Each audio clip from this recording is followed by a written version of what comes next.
екі қызық тақырып бар ғой, бүкіл әлемде солай. Бірі діни тақырып, екінші саяси тақырып.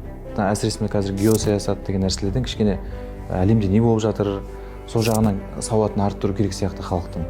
Сол жағынан көбірек ақпарат беріп, неден болып жатыр, қандай жаңағы әлемде ойындар болып жатыр, үлкен алпауыт мемлекеттердің арасында қандай жоспарлар бар деген сияқты сәл-пәл шет жағасын түсінсе, егер ол жат ағымның бәрі проект екенін біледі.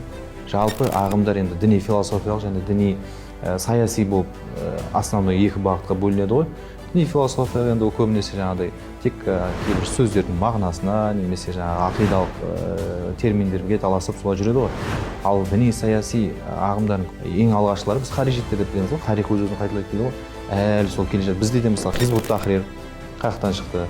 Оны арты әшкерелеп, біреу мынаның проектісі болса, екінші ананың проектісі болады, үшінші тіпті ол әрқайсысы бір жақтың проектісі болуы мүмкін да. Мысалы, мынау уже болды, бұны ойнатып бітті, ол әшкереленіп, бәрі маска шешіліп қалды. Мысалы, Құранда кім бір адамды өлтірсе, ол бүкіл адам баласын, адамзатты өлтіргенмен бірдей. Ал кім бір адамның өмірін алып қалса, ол бүкіл адамзаттың өмірін алып қалғанмен бірдей сауабы дейді. Енді Сирияға кету, басқа болу деген ол өзінің түп тамырын, тарихын ұмытқаннан болып жатыр да.